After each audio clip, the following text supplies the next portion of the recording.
Selina, lily, সুমাইয়াদের জীবনের গল্প যেন একই সুখী গাথা। বেঁচে থাকার সংগ্রামে প্রাণান্তকর চেষ্টা চালিয়ে যাচ্ছেন তারা। হার না মানা এসব নারী বন্যা, ঝড়, বৃষ্টি আর খরতাপের সাথে যুদ্ধ করে টিকে আছেন বছরের পর বছর। দুবেলা দুমুঠো খাবারের জন্য তাদের চেষ্টার যেন কমতি নেই। মে দিবস, ছুটি কিংবা বিশ্রামেরও অবকাশ নেই। কাজই তাদের নেশা।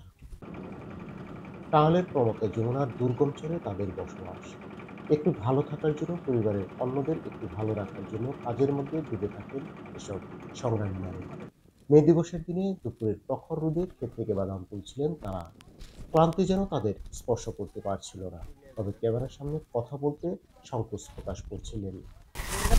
আমরা কাজ করতে আইছি, কাজ না করলে নিজেদের পেটে ভাত যাবে না। ওই দিবস নিবস যায় না, দিবস আমার ভাত দিব, কামের দরকার কাম করতে। বৃষ্টি হলে বাদাম আবাদে ফলন বিপর্যয় হতে পারে, তাই এসব ফসল উঠানোর কাজে ব্যস্ত সময় পার করছিলেন কাঞ্চু, রানা, সমেদ আলী সহ অন্যরা। প্রচন্ড খরতাপেও ক্লান্তি ছিল না তাদের মাঝে। আজকে পহেলা মে, এটা হইলো কৃষক শ্রমিক সবারই একটা দিন। এটা হইলো সবচাইতে আন্তর্জাতিকভাবে এই দিনটা আমরা সবাই পালন করি। তারপরেও আজকে সেই বন্ধের দিন আমরা মাঠে নেমে আমরা এইসব প্রজেক্ট করতে কাজ করতেছি। আজকে মহান মে দিবস। মে দিবসও তারপরেও অনেক মিছিল মিটিং হইতেছে, তারপরে আপনি রাজপথে অনেক মিছিল বের হইতেছে। আর আজকে শোকের দিন, আজকে শোক পালন করতে হবে ঘরে বসে।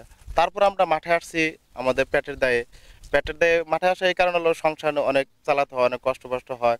এই কারণে তারপর আজকে আমরা মাঠে আসছি বিভিন্ন কাজকর্ম করার জন্যে। আমরা গরিব মানুষ, আজকে বন্ধের মে দিবসে পালন করে মানুষে, সেটাও আমরা পেটের দায়ে এই চড়াতে জমিতে দৌড়ে আসছি, ছুটে আসছি শুধু পেটের দায়ে।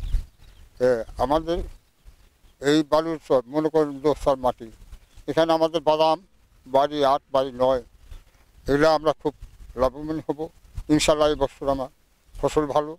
কঠোর পরিশ্রমী এসব মানুষেরা আছে বলে ভালো থাকেন অন্যরা। এসব খেটে খাওয়া মানুষদের জীবনমান উন্নয়নের জন্য সরকারের নানা পদক্ষেপ নেওয়ার কথা বলছেন সংশ্লিষ্টরা। আমরা এই ভপুরের বাসালিয়া চরে কৃষক যেখানে বাদাম চাষ করে, এরা স্থানীয় বাদাম আমাদের উদ্ভাবিত ঢাকা ওয়ানটা চাষ করে আসছিল। সেখানে আমরা আমাদের কৃষি গবেষণা তলবিজ গবেষণা করতে উদ্ভাবিত বাড়িচীনা বাদামের 8 এবং 9টাকে আমরা এখানে উপযুক্ত যাচাই এবং ব্লক প্রদর্শনী করে আসছি। টাঙ্গাইলের ভপুর উপজেলার যমুনার চর থেকে মুসলিম উদ্দিন আহমেদ, চ্যানেল আই।